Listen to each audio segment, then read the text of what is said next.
मेरे ख्याल में नहीं है सर। शयान आप क्लास में हो? शयान शयान शयान शयान शयान मुझे 2-3 क्लासों में नज़र नहीं आया, पता नहीं क्या चक्कर है। बड़ा रेगुलर बच्चा है वो, बहुत अच्छा बच्चा है। अच्छा चले, बिस्मिल्लाहिर्रहमानिर्रहीम। आज से हमारा जो है थोड़ा सा इंटरमीडिएट लेवल स्टार्ट हो रहा है। आज हम समझेंगे कि रिस्क मैनेजमेंट क्या होती है। रिस्क मैनेजमेंट इंतहाई इंतहाई इंपॉर्टेंट चीज़ है ट्रेडिंग के अंदर। अगर आप मतलब ये कह रहे हैं ना कि आपकी स्ट्रेटजी वर्क कर रही है, आपकी स्ट्रेटजी की विन रेशो 100% है, 90% है, 80% है, लेकिन आपको अगर रिस्क मैनेजमेंट का नहीं पता तो I think so you are fail, you will fail. Risk management is essential in forex trading to protect capital, minimize losses, and ensure long term profitability. Even the best strategy will fail without proper risk management. जैसे कि अभी मैंने आपको कहा कि long term profitability के लिए risk management इतना है। देखो आप छक्के मार लोगे, मतलब आपने एक बड़ी लॉट खोल ली और वो बाई लाख आपके फेवर में चली गई तो आप एक अच्छा प्रॉफिट जनरेट कर लोगे, बट एट द एंड आप लॉस कर देंगे। वो आप अगर कंस्टेंसी आप नहीं दिखाएंगे रिस्क मैनेजमेंट में, आप लॉस को होल्ड करके रखेंगे, आपने ये चीज़ कर ली वो चीज़ कर ली और रिस्क मैनेजमेंट को आप मतलब साइड पे रख देंगे कि ठीक है यार देखी जाएगी, फिर वो देखा नहीं जाएगा। ठीक है, तो डॉटर माइंड रिस्क पर ट्रेड जो होती है ना वो 1 से 2% होती है आपके अकाउंट पे। लेकिन अब आपका अकाउंट छोटा है, $100 का अकाउंट है, उस पर 1% आपका $1 बनेगा। 10 पिप का मार्केट गोल्ड तो ऐसे मूव करता है जैसे सवाल का सवाब का काम हो। तो ऐसे तो नहीं हो सकता। यहाँ पे आप मिनिमम जो है 5 से 10% रिस्क ले सकते हैं। मतलब ओवरऑल $5 का $6 का आप रिस्क ले सकते हैं। If your account balance is $10,000, risk $100 $200 पर trade. This prevent one bad trade from wiping out your account. अगर आपका पूरा कैपिटल जो है वो एक ट्रेड पे लगा हुआ है तो आपका सारा अकाउंट वाइप आउट हो सकता है। कोई बात नहीं, अगर आपको आज लॉस हो गया वो कल रिकवर हो जाएगा। कल लॉस हो गया परसों रिकवर हो जाएगा, हो जाता है। मतलब ऐसा नहीं है कि आप दोबारा से प्रॉफिट जनरेट कर लेते हैं। आपकी स्ट्रैटेजी और वो सब चीज़ें जो है ना इंतहाई इंपॉर्टेंट हैं, लेकिन उनसे ज़्यादा इंपॉर्टेंट आपकी रिस्क मैनेजमेंट है। मैं आपको बताता चलूँ, आगे जाने से पहले मैं आपको थोड़ा सा आज रिस्क मैनेजमेंट के बारे में समझाता हूँ। रिस्क मैनेजमेंट कितने टाइप के होते हैं। बेसिकली 2 टाइप्स के रिस्क मैनेजमेंट होते हैं। एक होता है,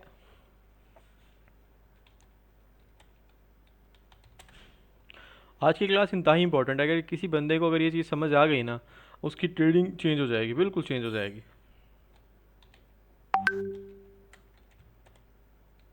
तो फिर भाई इसकी तो रिकॉर्डिंग लाजमी करना है, क्योंकि अब ना दे पाऊँ, मेरे पास बहुत आवाज़ कट रही है मेरे नेट की वजह से। चल रहा मैं है, फिर भी कोशिश करूंगा सही से इसको समझूं। तो चल रही है क्लास, क्या मसला है, क्यों मेरे मैसेज क्यों आ रहे हैं। अच्छा चलो, आज हम समझते हैं कि रिस्क मैनेजमेंट की कितनी टाइप होती हैं। इसकी 2 टाइप्स हैं, स्टैटिक रिस्क है और एक डायनामिक रिस्क है। मेरी स्पेलिंग गलत हो सकती है लेकिन मेरे समझाने का तरीका गलत नहीं हो सकता। जो मैं चीज़ समझा रहा हूँ उसको आपने खुद समझना है, ठीक है ना। अब पहले हम समझते हैं कि स्टैटिक रिस्क क्या होता है। फॉर एग्जांपल आपने एक एरिया डिसाइड किया है, वो एरिया है मार्केट का ये वाला एरिया, ठीक है जी। आपने सेल प्लान की हुई है मार्केट में,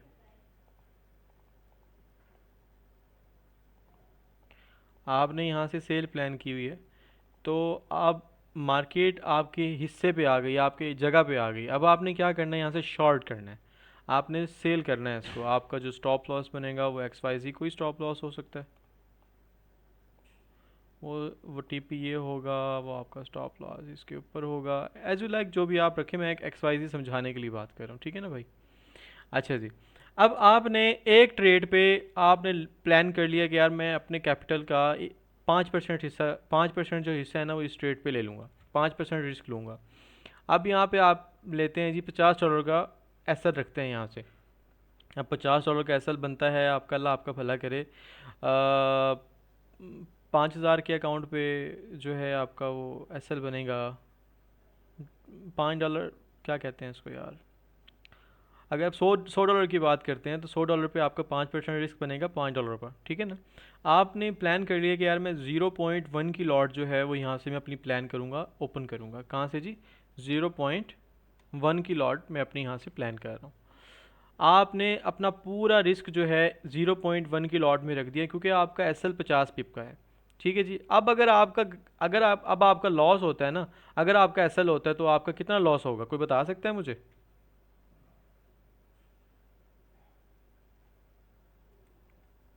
हाँ भाई। $5 भाई। पाँच 5 डॉलर। डॉलर 5% कितना बनता है? $5। $5। ठीक है जी। किस लॉट साइज से? Zero point zero zero one की पॉइंट लॉट साइज। ठीक है। जीरो अब आपने सारी लॉट यहीं पे आपने यूज़ कर लिया। अब इसको थोड़ा सा ज़रा कॉम्प्लिकेटेड बनाते हैं, ठीक है जी, कि समझ आ जाए चीज़ों को। अब आपका अकाउंट साइज़ है $1000 का। ठीक है जी। अब आप 5% $1000 का रिस्क ले रहे हैं। अब आपका एस एल 50 पिप का है तो आपका कितनी अमाउंट बनेगी? $50। गुड। दोबारा सोचो, कोई और बता सकता है? 50 ही बनेगा भाई। सबर है, औरों से भी ज़रा पूछ लो। ऐसा तो नहीं है कि आप हम सही हैं बिल्कुल। बताओ, बताओ भाई लोंडो। जी सर, 50 ही बनता है 5%। दोबारा, 1000 का। दोबारा सोच लो यार। सर सर आपने सर क्या सोच है लिया सर। कि $50 तो वो 5% के हिसाब से बनता है, लेकिन जो पिप्स के आपने कहा है, पिप्स का उसका हिसाब किताब अलग है। तो वो कितने पचास पिप्स डॉलर ही के यानी बनता कि है वो। कितने पचास डॉलर पिप पे बनता है? 50 पिप का जो एस एल होगा, 5% हमने रिस्क लेना है तो वो अगर हम देखो पिप्स की भी बात ही नहीं कर रहे, मैं आपको ये कह रहा हूँ कि $1000 का 5% कितना बनेगा। सिंपल सी बात है, $50 बनेगा। अच्छा, अब अगर आपने 5% रिस्क लेना है 1000 के अकाउंट पे तो आपका $50 का यहाँ पे लॉस बन रहा है। अब मुझे बताओ कि 50 पिप का एस एल है। यार ये माइक म्यूट कर लो यार। अच्छा, 50 पिप का जो $50 का जो आपका लॉस है, तो आप मुझे ये बताएं कि आपकी लॉट साइज़ क्या होगी यहाँ पे, बताओ। सर वही zero zero point point zero zero point one zero one 0 क्या? दोबारा बताओ। 0.1 सर। पहले 0.01 किसने कहा है? क्या हो गया यार? अगर समझ नहीं आई तो मैं दोबारा समझा देता हूँ कि लॉट साइज़ क्या होता है, कैसे कैलकुलेट करते हैं। ऐसे नहीं करो यार, हम अब क्लास के हम मैंने कहा था सर। अपने सेशन के मिड में पहुंच गए हैं और हमारा इंटरमीडिएट बेसिक्स ख़त्म हो गई है। अब हम थोड़ा सा एडवांस चीज़ों की तरफ जाएंगे जो हमें समझने की ज़रूरत है। ठीक है। तो ऐसा नहीं करो, मुझे डिसहार्ट ना करो कि अगर आप मुझे लगता है कि आपको समझ ही कुछ नहीं आया। अच्छा बहरहाल चलो यहाँ पे आते हैं। यहाँ पे देखो कि 5% हमारा रिस्क बन रहा है $50 का, और 50 पिप का हमारा एस एल है, तो हमने अपनी लॉट साइज़ क्या रखेंगे? 0.1 की लॉट साइज़ रखेंगे। ठीक हो गया। हमने एक ही लॉट में अपना, अगर हमारा एस एल होता है तो 5% चला जाएगा विद अ सिंगल लॉट। लेकिन अगर हम सब सेम यही क्राइटेरिया डायनेमिक रिस्क में कैलकुलेट करेंगे, अगर यही चीज़ हम डायनेमिक रिस्क में कैलकुलेट करेंगे तो क्या होगा? तो ये बात क्या थी सी? लॉट साइज कम हो जाएगा सर। मैं बताता हूँ ना। डायनामिक रिस्क कहते हैं अपनी लेयर्स को मल्टीपल जगह पे डिवाइड कर देना, इसको डायनामिक रिस्क बोलते हैं। फॉर एग्जांपल, अब आप यहाँ से इंट्री प्लान कर रहे हैं जी। इंट्री प्लान आपने यहाँ से कर ली। अब आपने सेल प्लान कर दी यहाँ से। जैसे सेल आपने प्लान की, ये आपका कोई टीपी बन रहा है, ये आपका कोई एसएल बन रहा है। ठीक है। अब आपने इस एरिए के दरमियान में 0.1 लॉट एग्जीक्यूट करनी है। मतलब कि आपने 5% का 5% जो है वो एक ही लॉट साइज से आपने यूज़ नहीं करना। आपने मल्टीपल लेयर्स में 1 मिनट, आ जाओ बेटा, ये तो बेटा है मेरा। वो देख, इस स्लाइड को नीचे। अब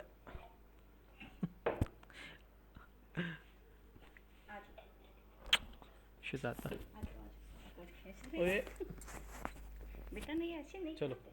अच्छा, हम बात कर रहे थे कि यहाँ पे ठीक है, हम यहाँ पे बात कर रहे थे अपने डायनामिक रिस्क की। अब जो डायनामिक रिस्क होगा वो आप एक सिंगल प्लेस से, सिंगल लॉट साइज से, सिंगल लॉट से आप सारा का सारा यूज़ नहीं करेंगे। अब आपने क्या करना है डायनामिक में, आप प्लान कर रहे हैं कि मुझे इस एरिया से, ये मेरा 50 पिप का एरिया है, ठीक है, ये मेरा 50 पिप का एरिया है, यहाँ से आपने जो है अपनी सेल ओपन करनी है, ठीक है। कितना कितना चार्ज हो गया, दे दो इधर। ये आपका 50, आपने यहाँ पे अपनी लेयर्स की सूरत में अपनी लॉट साइज़ को 0.1 की लॉट साइज़ को यूज़ करना है। कैसे, आपने सबसे पहले इंटर यहाँ पे लेनी है, ठीक है जी। अब आपने प्लान कर लेना है कि यार यहाँ से ना मैं 5 लॉट साइज़ यूज़ करूँगा, 5 लॉट्स यूज़ करूँगा, ठीक है जी। अब 0.02 की आपने पहले यहाँ से एंट्री ले ली, ठीक हो गया।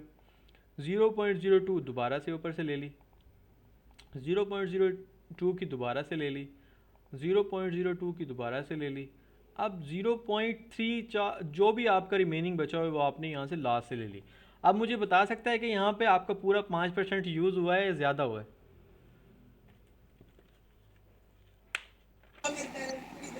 जी सर, हो गया, 5% यूज हो गया। अगर आप सेम यूज करते हैं तो फिर हो गया सर। किसी जीरो को किसी पॉइंट को जीरो टू ही करते किसी हैं तो। को किसी को मैथमेटिक्स की समझ आई है? मैथमेटिक्स किसी की ज़्यादा तेज़ है, अच्छी है ज़्यादा? बताओ। जी सर, गुजारा है सर। चले मैं आपको थोड़ा सा अब आज इसकी डायनामिक रिस्क की ब्यूटी बताता हूँ। हमारे पास 50 पिप हैं, ये यहाँ से उठा के यहाँ तक हमारा जो एरिया है सेलिंग का, ये हमारा एरिया है 50 पिप का, ठीक है जी। ये एरिया 50 पिप का है। अब आपने कैलकुलेशन करनी है, आपके पास डायरी हो पेन हो, आपने लिखना है इस चीज़ को। अब आप पहली लॉट साइज़ जो है वो यहाँ से ओपन कर रहे हैं जी, पहली लॉट साइज़ आप इस जगह से ओपन कर रहे हैं यार। ये एक मिनट, पहली लॉट साइज़ आपने यूज़ कर ली फॉर एग्जांपल 4450 से, ठीक हो गया। आपने टोटल, मैं अब लिख देता हूँ आपको, सारा कुछ समझा देता हूँ। यहाँ पे हमने लेना है जी, हमारे पास अकाउंट है $1000 का, ठीक है। हमने इस अकाउंट का लेना है 5%। अब हमने लॉट साइज़ ओपन करनी है, हमारा एसएल बन रहा है जी, एसएल कितना पिप का है? एसएल है 50 पिप का, ठीक है। इस हिसाब से हमारी लॉट साइज़ बनती है 0.1 की, ठीक हो गया। हमारा एसएल ये बनता है, हमारा जो डेड एरिया है वो ये बनता है। मैं इसको यहाँ पे थोड़ा सा डार्क कर देता हूँ, चले।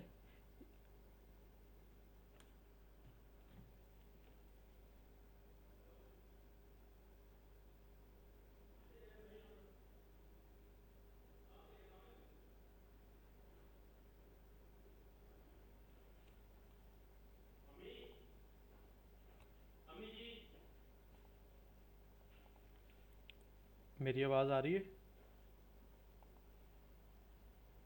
हेलो हेलो, मेरी आवाज़ आ रही है?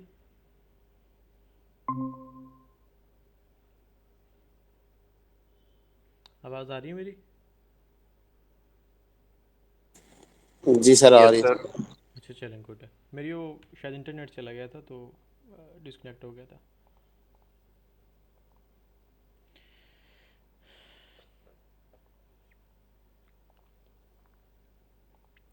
कहाँ पर हमारी आवाज़ कटी थी?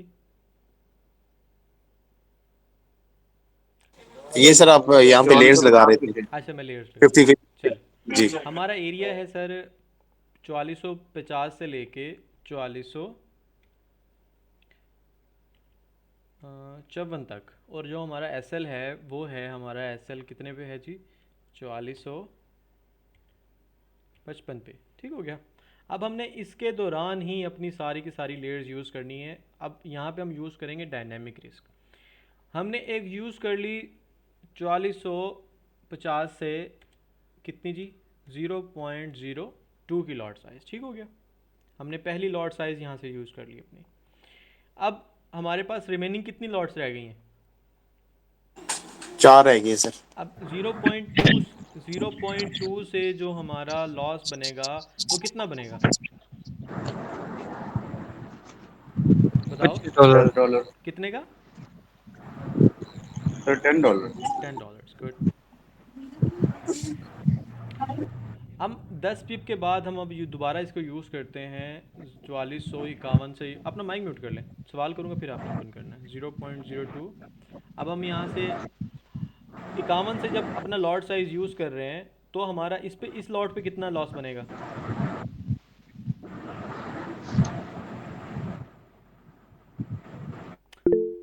सर तकरीबन $8। तकरीबन 8 बनेगा सर। तकरीबन नहीं होता, एग्जैक्ट होता है, $8 ही बनेगा। इसमें कौन सी रॉकेट साइंस है? ठीक है, यस सर, इसमें $8। $8 बनेगा। ठीक है जी। अब हम दोबारा से अपनी लॉट साइज़ यूज़ करते हैं जी, कहाँ से? 52 से। अब मुझे बताएगा कोई कितना लॉस हमारा यहाँ पे बनेगा? सर 6। चले, अब दोबारा से अगर मैं बात करूँ, एक और मुझे लॉट साइज़ यूज़ करनी है, तो 53 से। अब मुझे को बताएगा हमारा यहाँ पे कितना लॉस बनेगा? सर $4। 4। गुड। अब एक और हम लॉट यूज़ करते हैं जी 54 से। ठीक है जी। अब मैं यहाँ पे कर लेता हूँ, 2 नहीं करता, मैं यहाँ पे कर लेता हूँ सर $4। ठीक है। अब मुझे कोई बताएगा मुझे कितनी यहाँ पे लॉस बनेगा मेरा? सर $4। कितना? सर $4। गुड। 4। अब आप सर इसका $10। $10 कैसे बनेगा? हमारा यहाँ से नहीं 55 पे हमारा हाँ एसएल है। ठीक है सर, ठीक है। ठीक है। अब मुझे को ठीक बंदा है सर। बता सकता है कि इसको कैलकुलेट करो कितना बनता है टोटल ओवरऑल लॉस? बताओ। 32। $28 सर। हमने कितना यूज़ करना था? अबे देखो ना, 10 और 8 कितने होते हैं? 18, 18 और 6 18, कितने होते हैं? 18, 24, 24। 24 4 32 28 और 4 32 सर। हमने करना कितना 32। था? 50। 50। 50। ठीक है, अभी यहाँ पे हमारी कोई लॉट साइज रह रही है, रिमेनिंग है? नहीं, पूरी हो गई है पूरी सर। हो गई ना। हमने लॉट साइज पूरा कर लिया, लेकिन हमारा लॉस फिर भी कम हो रहा है। इसका क्या फ़ायदा हुआ? ये कैसे हो गया? हमने लॉट्स भी पूरी ली, हमने जो है अपना रिस्क भी पूरा लिया 5% का, लेकिन सॉरी 5% का, अब हमारा यहाँ पे रिस्क नहीं हुआ। अब मुझे कोई बंदा बता सकता है कि इसका क्या रीज़न है? मल्टीपल लेयर इस्तेमाल किए ना, मल्टीपल ट्रेड्स ले लिए हमने सर। देखो, अगर आप डायनेमिक रिस्क इस्तेमाल करेंगे ना, तो आप हमेशा फ़ायदे में रहेंगे, लेकिन ये एक आर्ट है, इसको इस्तेमाल करना आसान नहीं है। आसान, आप सिंपल से ट्रेड लो, एक 0.01 0.02 उसके कैसर लगा दो, टीपी लगा दो, बस बात ख़त्म हो गई। लेकिन अगर आप इसको एज अ आर्टिस्ट की तरह देख रहे हो, जो आपने अपनी ट्रेड प्लान करनी है, रिस्क प्लान करना है, तो it's not easy. It's not easy. अगर आपको चीज़ों में इंटरेस्ट है कि यार अपना लॉस आपने कम से कम करना है, देखो प्रॉफिट आ जाता है, आज नहीं तो कल, कल नहीं तो परसों प्रॉफिट आ जाएगा। लेकिन आपने चीज़ों को इतना खूबसूरत तरीके से देखिए, ट्रेड करना ही सब कुछ नहीं होता, ट्रेड को कैलकुलेट करना बहुत बड़ा आर्ट है। आपको यहाँ पे कैलकुलेशंस आनी चाहिए, आपको यहाँ पे मार्जिनस, सॉरी, आपको इस लॉस का पता हो कि मुझे एक ट्रेड पे कितना लॉस करना है। अच्छा चलें, अब एक और चीज़ समझते हैं हम। अगर मार्केट हमारे अगेंस्ट जाती है, यहाँ से हमारी मार्केट हमारा एसएल कर देती है, तो हमें कितना लॉस होगा? 32 सर। लेकिन अगर मार्केट हमारे फेवर में आ जाती है, ये फॉर एग्जांपल 50 पिप हमारे फेवर में आ जाती है, यहाँ से 50 पिप हमारे फेवर में आती है, ठीक है, ये 50 पिप बनते हैं फॉर एग्जांपल। ठीक है जी। ये 4450 है ना, हम इसको एक नंबर दे देते हैं 4445। मार्केट 4445 पे आ जाती है। अब आपको पता है कि इस लॉट से यहाँ तक का कितना प्रॉफिट बनेगा?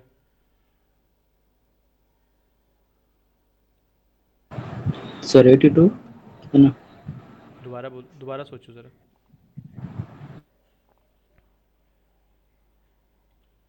बताओ बताओ बताओ।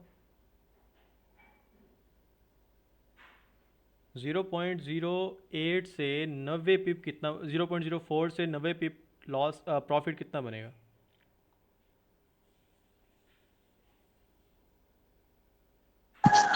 $36। गुड। ये तो ज़रब लगाने वाली बात है ना, अब इसको इतना कॉम्प्लिकेटेड क्यों कर रहे हो? चलें, इस लॉट से आप इस लॉट से आपका प्रॉफिट हो गया $36। अगर आप इस पे जा रहे हैं 0.02 से 53 से लेके 45 तक, कितना प्रॉफिट बनेगा 0.02 की लॉट से?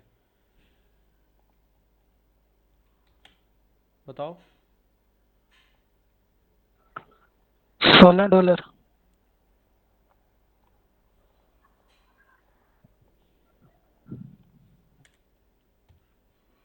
ठीक है, इस लॉट से इस लॉट साइज से आपको कितना प्रॉफिट बनेगा?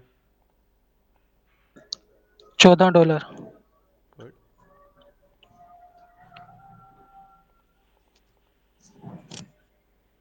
अबे यार क्या मसला है।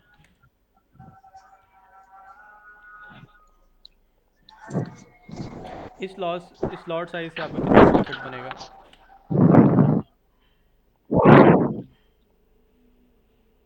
बताओ, 51 से 45 तक कितना प्रॉफिट बनेगा? 12। इस लॉट साइज से आपका कितना प्रॉफिट बनेगा?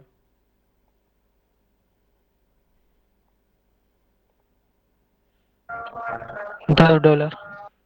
अब आप ज़रा कैलकुलेट करो कितना प्रॉफिट बन रहा है आपका।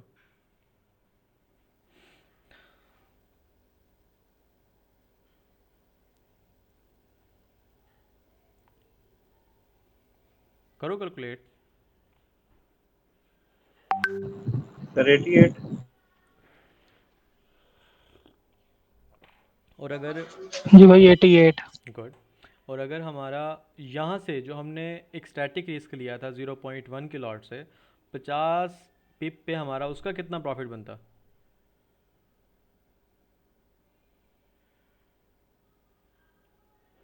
बताओ यार। भाई दोबारा बोलना। मैं कह रहा हूँ जो हम यहाँ पे स्टैटिक रिस्क ले रहे थे, सिर्फ सारा रिस्क एक लॉट साइज में यूज़ कर रहे थे, तो हमारा उससे कितना प्रॉफिट बनता?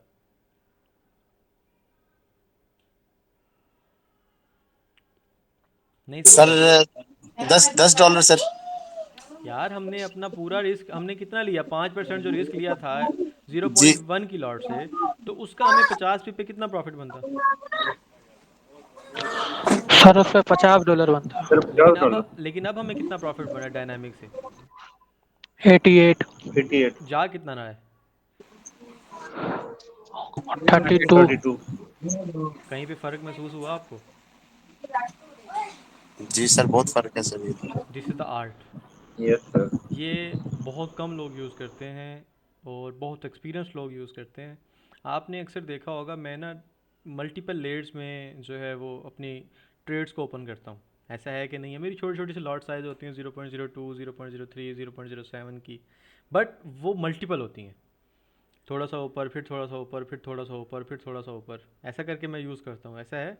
और आपने अक्सर देखा होगा जैसे मार्केट हमारे फेवर में जाती रहती है, मैं नीचे वाली लॉट्स को कट करता रहता हूँ। थोड़ा थोड़ा प्रॉफिट कैलकुलेट कर लिया, थोड़ा थोड़ा कैलकुलेट कर लिया, 60 पिप गई मार्केट, मैंने कुछ और लॉट क्लोज कर दी, फिर मार्केट 50-60 पिप चली गई, फिर मैंने कुछ और क्लोज कर दी। ये एक आर्ट है। इसको समझने के लिए, इसको अप्लाई करने के लिए इंतहाई आपकी प्रैक्टिस चाहिए। आपको पेपर पे कैलकुलेशंस करनी पड़ेंगी। मेरे पास डायरीज भरी होती हैं कि मुझे यहाँ से यहाँ तक कितनी लॉट साइज़, क्योंकि मैं गिन रहा होता हूँ, जब मैं अपनी लॉट्स लगा रहा होता हूँ ना, बटन दबा रहा होता हूँ, तो वो बटन गिन रहा होता हूँ कि मैं कितने दबा चुका हूँ। मुझे फिंगर टिप पे याद होते हैं कि मैंने 10 दबाए हैं, मैंने 20 दबाए हैं, मैंने 30 दबाए हैं। ठीक है। वो अगर मैं 0.02 की लॉट साइज़ यूज़ कर रहा हूँ, तो मुझे अगर 0.40 की लॉट साइज़ यूज़ करनी है तो उसको मैं 20 बार दबाऊँगा। ठीक है। आपको इन चीज़ों को जब तक पता नहीं होगा, इन चीज़ों का आइडिया नहीं होगा, तो आप उसको आ, एक अच्छी शक्ल नहीं दे पाएंगे। ठीक है ना। अपने इसके इसका एक जो है ना, आप वो कर लें, क्या कहते हैं इसको, इसका स्क्रीनशॉट ले लें एक। ठीक है। कोई है क्लास में? जी जी सर, बिल्कुल ले लिए भाई सर। ले लिए। Yes sir. चलें जी। सर इस चीज़ की समझ आ गई आपको? जी जी सर, बिल्कुल समझ में आ गई सर। आप इसको अप्लाई करोगे? मैं आपको ये मैं आपको जी। ना अब आपको एक पर्सनल आपको कह रहा हूँ, अगर आप मुझे अपना उस्ताद मानते हैं, अपना भाई मानते हैं, अपना दोस्त समझते हैं, तो अगर आपको इस फील्ड में रहना है, अगर नहीं रहना तो कोई बात नहीं, कोर्स देख के आप वैसे भी भूल जाओगे सब कुछ। आपने पिछला भी कुछ नहीं वो रिवाइज़ किया, पिछली भी कोई प्रैक्टिस नहीं की, ये भी नहीं करोगे तो टाइम टाइम गुजर ही जाएगा। लेकिन अगर आपने इस फील्ड में सस्टेन करना है अपने आप को, अगर आपने बड़े लॉसेस से बचना है, तो भाई इस चीज़ को प्रैक्टिस करो, जितना कर सकते हो कर लो। नहीं समझ आई दोबारा पूछो, मैं दोबारा समझा दूंगा। नहीं समझ आई दोबारा पूछो, मैं समझा दूंगा। नहीं समझ आई दोबारा पूछोगे, मैं समझा दूंगा। बट अब आप किसी भी बड़े इन्फ्लुएंसर को ना देखें, आप किसी भी बड़े ट्रेडर को ना देखें कि उसका लाइफस्टाइल क्या है उसका। आप हमेशा ऑब्जर्व करो। देखो, ट्रेडिंग एक ऐसी फील्ड है जिसमें आप बार बार बार बार बार बार प्रैक्टिस करेंगे तो आप कामयाब होंगे। ये फील्ड जो है वो मैथमेटिक्स है। आपकी कैलकुलेशंस, आपकी आपके आइडियाज़, आपकी आपकी स्ट्रेटजी, आपकी एक्सपीरियंसेस चीज़ों को तब्दील करते हैं, ठीक है ना। तो वो कहते हैं ना कि गरीब होना जुर्म नहीं है, गरीब मर जाना जुर्म होता है। अगर आप ये सोच रहे हैं कि यहाँ पे मोस्टली लोग जो हैं वो एक मिडिल क्लास फैमिली से हैं, मिडिल क्लास ना कहूँ तो लोअर क्लास कह लेता हूँ, तो वो ज़्यादा बेहतर होगा। कुछ लोग अच्छी फैमिली से भी हैं, मतलब एक हाई क्लास फैमिली से भी हैं, बी क्लास भी हैं।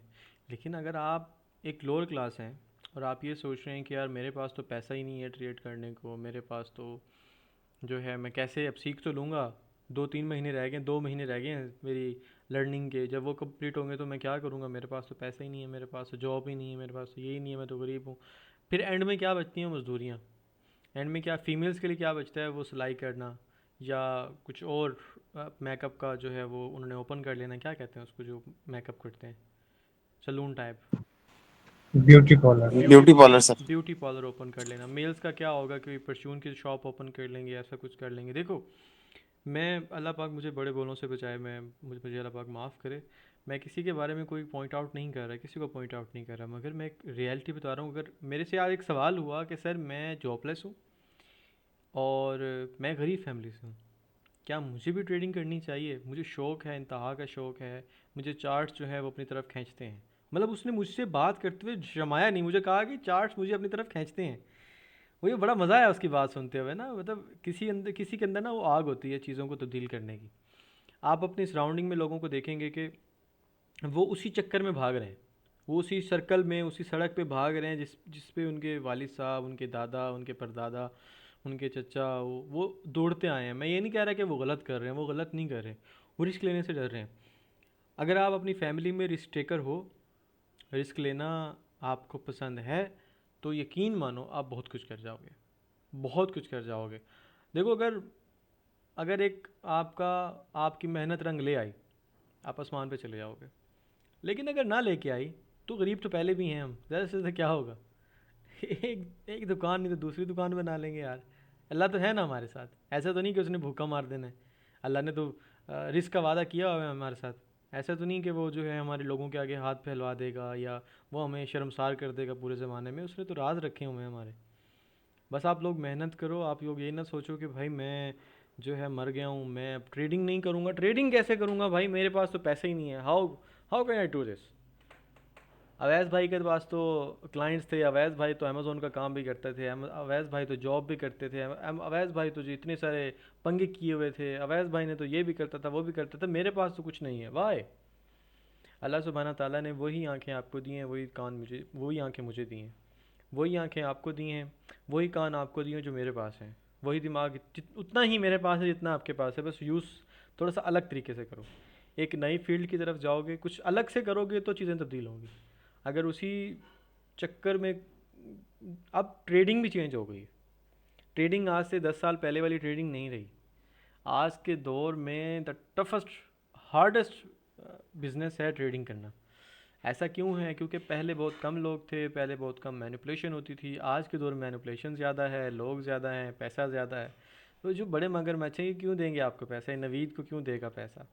ये अल्ताफ़ को क्यों देंगे पैसा? ये रिजवान रिजी को क्यों देंगे? ये मोहम्मद मूसा को क्यों देंगे पैसा? ये ताहिरा मुनीर को क्यों पैसा देंगे? सवाल है ना। क्या हमारी शक्लें ज़्यादा अच्छी हैं? क्या हम जो है वो चार्मिंग ज़्यादा हैं? या उन पे जो है हमारे ऊपर जो है उनका सर पे हाथ आया हुआ है? ऐसा नहीं है। हमें उनकी तरह शाह बनना पड़ेगा। जिस जिस दौड़ में सब लोग लगे हुए हैं उससे थोड़ा सा हटना पड़ेगा। आप मोस्टली ट्रेडर्स की हिस्ट्री उठा के देख लें, या मोस्टली जो है ट्रेडर्स की लाइव स्ट्रीम उठा के देखेंगे, वो सिर्फ स्टैटिक रिस्क यूज़ करते हैं। ऐसा नहीं कि उनको पता नहीं है डायनामिक रिस्क का, मे भी पता हो, मे भी ना पता हो, बट इसको यूज़ करना अगर किसी को आ गया तो मैं कहता हूँ कि ट्रेडिंग में वो बंदा कामयाब है। मैंने आपको पता है, मैंने वल्लाह मैंने जो है इस डायनामिक पे अपना पूरा बोट क्रिएट किया हुआ है। आपको दिखाऊं उसके रिजल्ट्स? जी जी सर, दिखाए ना सर। जी भाई। वेट करो, ये देखो, ये मेरा पूरा एक बोर्ड क्रिएट हुआ हुआ है इस पर। नज़र आ रहा है आपको? जी जी सर, बिल्कुल नजर आ रहा है यस सर। सर। यहाँ पे देख रहे हो आप? ये एक मिनट, ये आपको मैं रिजल्ट्स दिखाता हूँ इसके। ये क्या, एक मिनट में इसके आपको प्रॉफिट्स दिखा, प्रॉफिट्स देख रहे हो आप? टेस्टिंग चल रही है एक अकाउंट पे। ये कितने दिनों का रिजल्ट है आपको पता है? ये कस्टम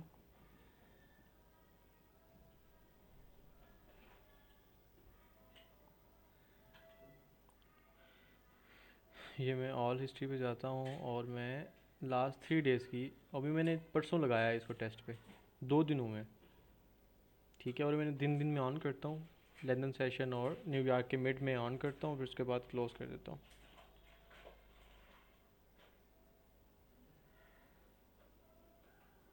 ये देखें 2 दिन के रिजल्ट्स हैं। ये मैंने सिर्फ और सिर्फ अपनी कैलकुलेशंस पे लगाया और कुछ भी नहीं, नथिंग। आप इसके रिजल्ट्स देख लें यहाँ पे। ये मैं अक्सर आपको बात करता हूँ ना कि अक्सर मैं आपको बात करता हूँ कि भाई मैंने ना, मुझे 4 साल लगे एक चीज़ बनाने में, वो मैं अगर आपको चीज़ दिखा दूँ वो टोटल कैलकुलेशंस पे हुई हुई है। तो ये बहुत इंपॉर्टेंट चीज़ है आपको इसमें इसमें इसको काम कर, नहीं ऐसा नहीं है कि डायनामिक रिस्क के लिए बड़ा अकाउंट चाहिए। देखिए अगर आप $5 का रिस्क लेना चाह रहे हैं और आपके पास एटलीस्ट मिनिमम $1000 का तो अकाउंट हो ना, अगर आपको एक अच्छा ट्रेडर बनना है। अगर आप ने लॉस ही करना है तो फिर आपके लिए 10,000 भी कम है। लेकिन अगर आपको एक अच्छा अकाउंट चाहिए, 100-200 से आपकी ज़िंदगी तब्दील नहीं होने वाली। मैं आपको स्ट्रेट फॉरवर्ड बात कर रहा हूँ। $100 पे अगर आपका कोई एक ऐसा लग गया, ठीक है, 5% का $5 चले जाएंगे आपका। वो जब 100 से नीचे फिगर आता है ना, 2 फिगर्स में, 3 फिगर से हट के 2 फिगर में आ जाता है ना, तो हमारा दिमाग ख़राब हो जाता है कि यार इसको दोबारा से 100 पे लेके जाना है हर हाल में, कुछ भी हो जाए। तो वो चीज़ बड़ी डिस्टर्ब करती है दोस्तों। ऐसा थोड़ा सा पैसे जमा करो, एक अच्छा अकाउंट क्रिएट करो, $1000 का, $2000 का, $500 का, 500 से अबव अकाउंट हो, तो आप थोड़ा सा रिस्क भी ज़्यादा ले सकते हैं उस पर, आप थोड़ा सा रिवार्ड भी थोड़ा सा ज़्यादा ले सकते हैं।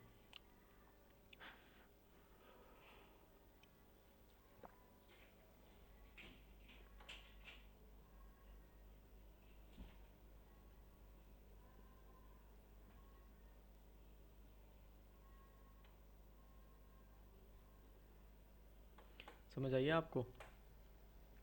Yes sir. Yes sir.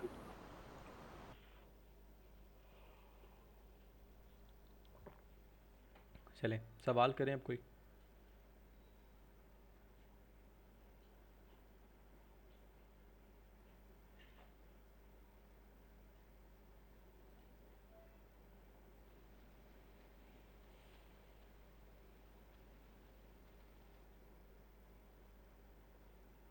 सवाल करें कोई।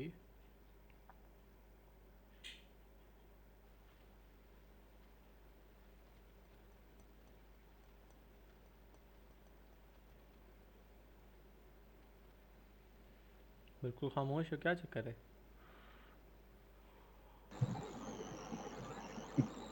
सर कोई बस सर सवाल यही नहीं कर यही सोच रहे हैं कि 1000 अभी करना कैसे है।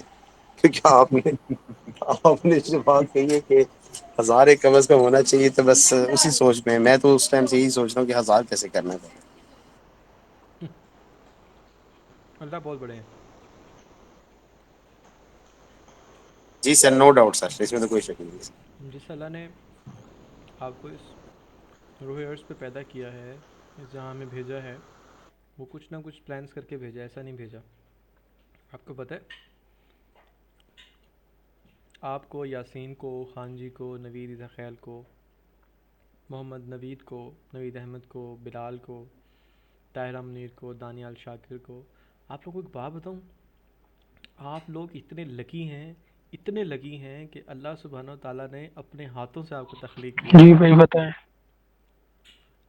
अपने हाथों से बनाया है आपको। Yes sir. तो आप कैसे ये अपने जहन में गुमान कर सकते हैं कि यार ये 1000 कहाँ से होगा? मैं भी अल्लाह आपको 5000 देना चाह रहा हूँ, हो सकता है ना, लेकिन जितना बड़ा रिवार्ड होगा उसके लिए उतनी ही बड़ी आपकी जो है वो एफ़र्ट लगेगी। अगर आप हज़ारों का सोच रहे हैं तो अल्लाह पाक आपसे हज़ारों का इम्तिहान लेगा, लेकिन अगर आप लाखों का सोच रहे हैं तो अल्लाह पाक आप पे मुश्किल भी है लाखों की डालेगा। अगर आप करोड़ों का सोच रहे हैं तो अल्लाह पाक आप पे करोड़ों की ही जो है वो इम्तिहान डालेगा आपके ऊपर। अभी आपके ऊपर है कि आप कितना बर्डन बर्दाश्त कर सकते हैं। अल्लाह ने ये फरमाया है ना कि मैं अपने Yes, sir. बंदे की औसत से ज़्यादा उसके ऊपर बर्डन नहीं डालता, ऐसा है ना?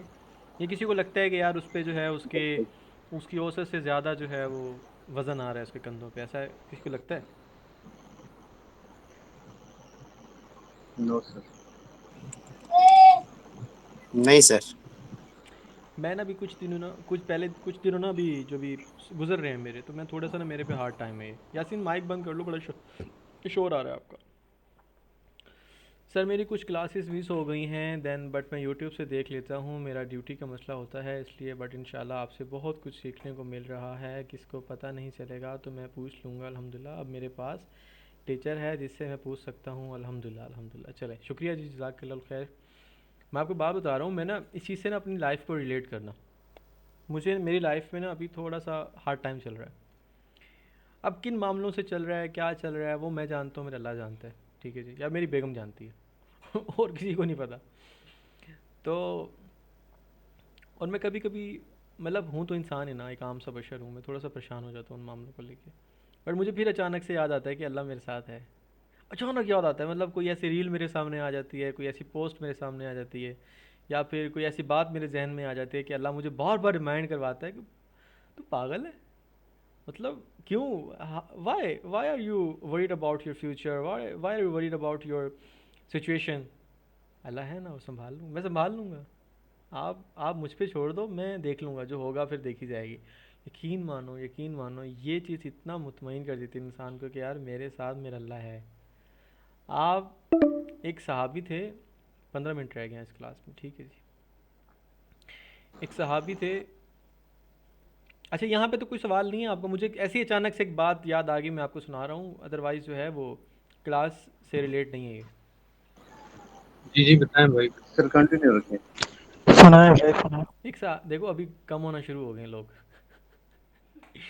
कैसे मेरे पास कोई यार तो ये सवाल है कि इस ग्रुप में ना, हमारे डिस्कशन ग्रुप में और दूसरे ग्रुप में काफी सारे लोग हैं, लेकिन क्लास में यही 10 12 15 आते हैं। कामयाब भी तो फिर तो 10 12 ही होंगे, ऐसा तो नहीं कि वो ट्रेडिंग की फील्ड में कामयाब हो फिर जाएंगे। उनको उनको इंशाल्लाह। उनको ग्रुप से फिर आप इंशाल्लाह सर। इंशाल्लाह सर, इंशाल्लाह.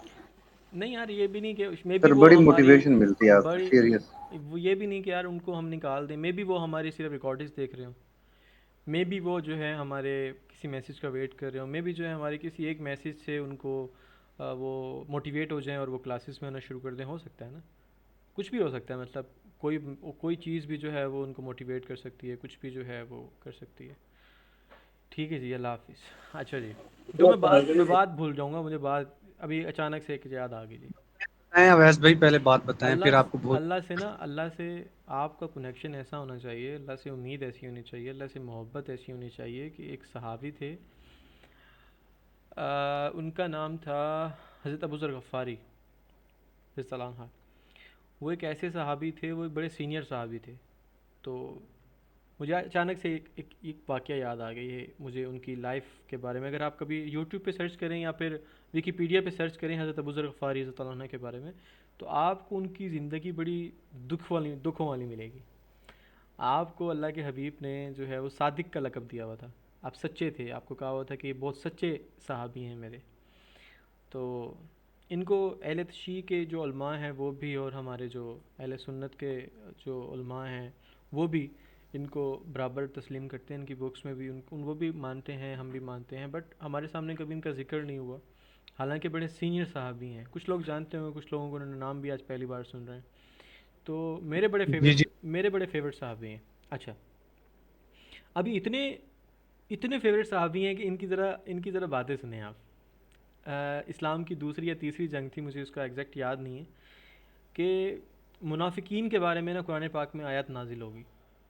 जब मुनाफिकीन के बारे में आयत नाजिल हुई कि जो इस जंग में शामिल नहीं होगा वो मुनाफिक होगा। अब होता क्या है कि सब जंग के लिए रवाना हो जाते हैं, बच्चे भी बूढ़े भी, जिन्होंने नहीं जाना था वो बहाने कर देते हैं कि हमारा ये मसला है, हमारा वो मसला है, नबी सल्लल्लाहु अलैहि वसल्लम चुप होकर अपने अपने काफ़िले की तरफ रवां दवा हो जाते हैं। अब अब वो टाइम अब वो टाइम था कि हर तरफ गर्मी, हर तरफ जो है सहरा। अब हज़रत अबू ज़र गफ़ारी के पास ऊँट था। अब ऊँट ये तो नहीं कि वो गाड़ी को सलफ़ लगाओगे तो वो स्टार्ट हो जाएगी, या फिर बाइक तो नहीं है कि बाइक को किक मारोगे तो वो स्टार्ट हो जाएगी और चलना शुरू हो जाएगी। अब उनकी उठनी जो थी वो बैठ गई। अब वो अपनी मर्ज़ी से उठेगी तो उठेगी। अब काफ़िला देख रहे हैं कि जो लोग जंग के लिए जवां दवां हैं, जा रहे हैं जा रहे हैं, ये आहिस्ता आहिस्ता आंखों से ओझल हो गए हैं जी।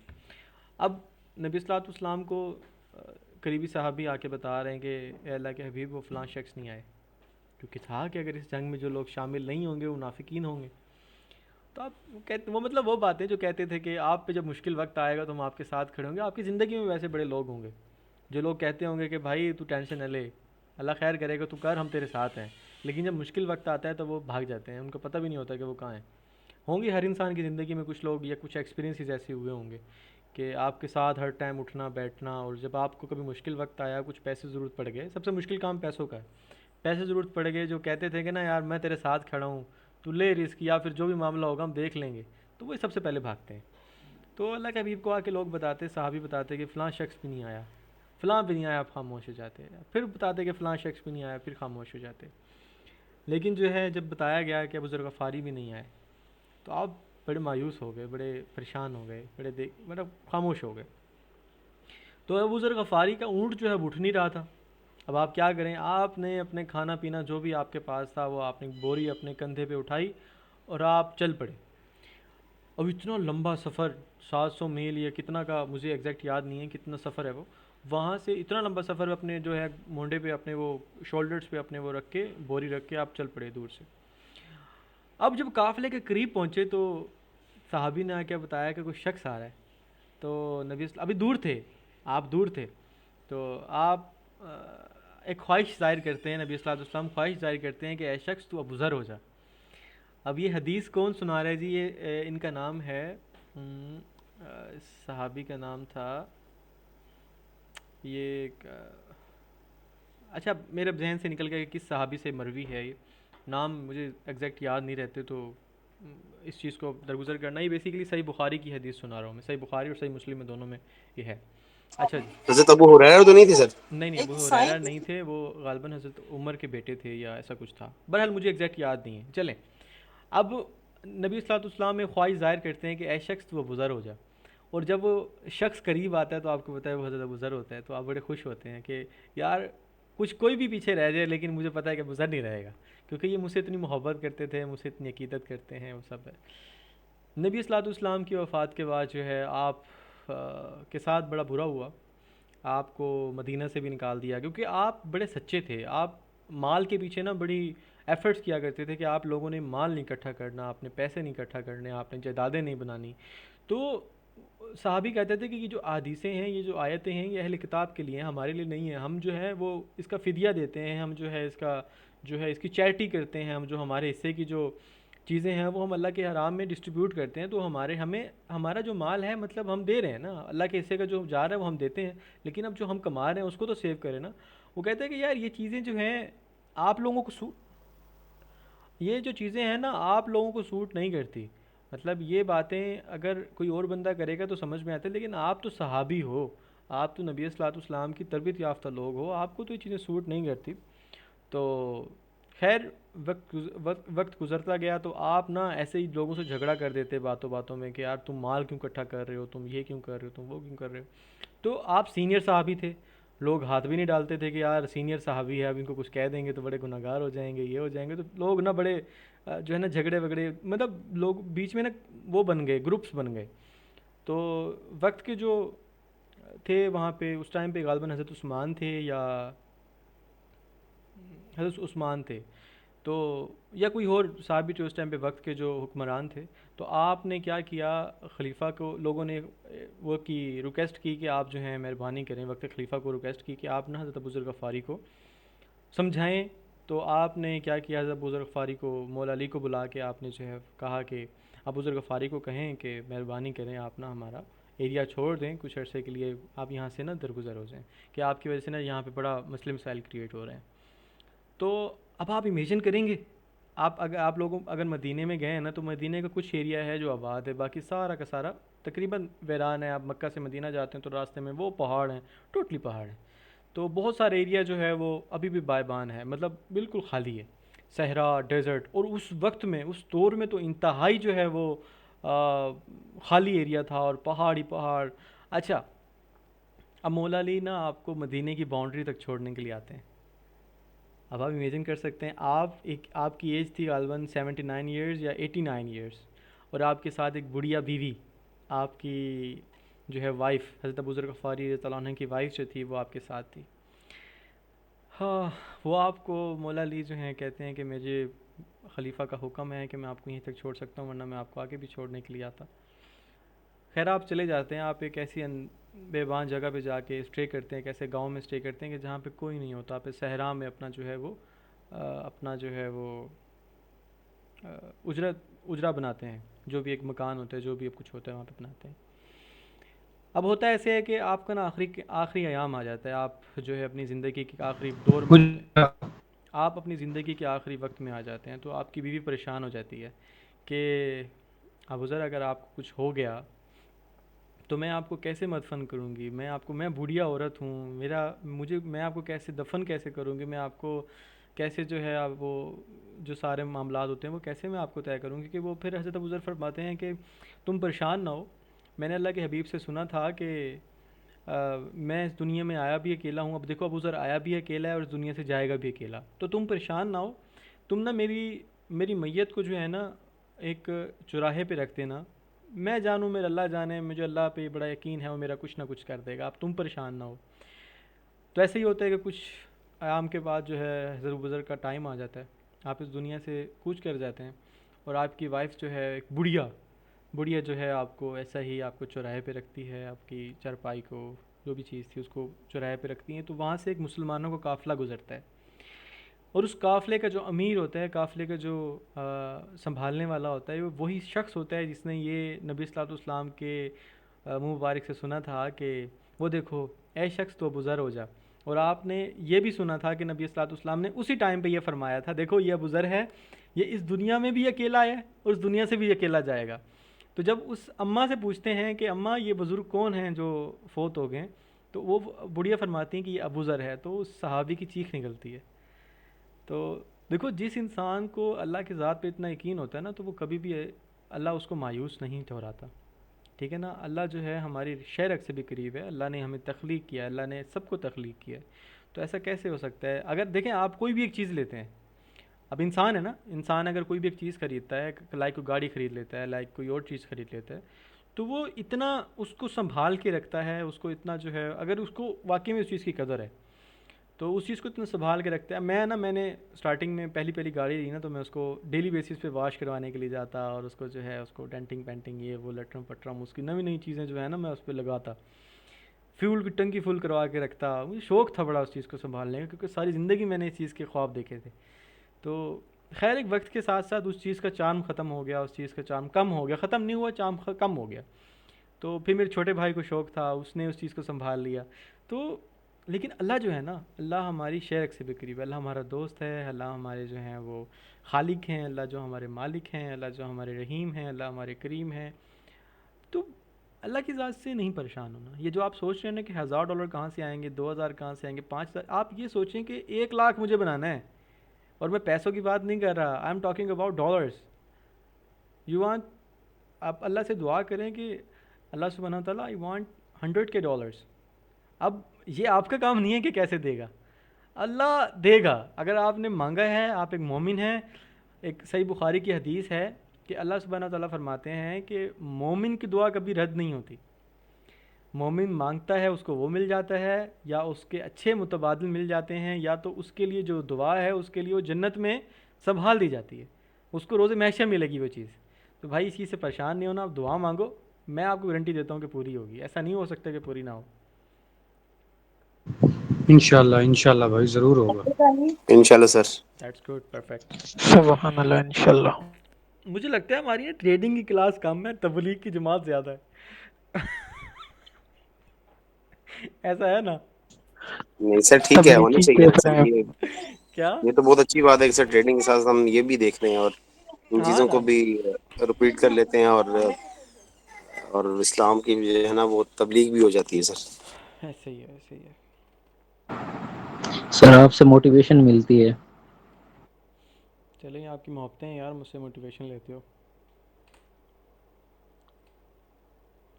मोटिवेशन मुझसे ना लिया करो, मैं आपको एक टिप देता हूँ, आप ना हमेशा मोटिवेशन लिया करो अपने हालात से। ये जो मोटिवेशन है ना, ये स्कैम होती है। आप किसी को देखेंगे, मेरे कोई राज आपके सामने आ गया तो आपकी मोटिवेशन रद्द की रद्द हो जाएगी, ख़त्म, सब फिनिश। आप फिर मेरे लिए नेगेटिव पॉइंट्स आपके जहन में आ जाएंगे। मैं आपको एक रियलिटी बता रहा हूँ, ऐसा होता है।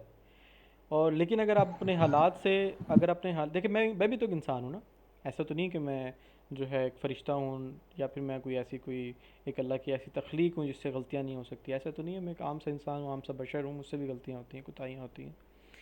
मैं आपको एक रियलिटी बता रहा हूँ कि आपने अपनी ज़िंदगी से कैसे सीखना है, कैसे समझना है, जो मैंने अपनी लाइफ से ऑब्ज़र्व किया है।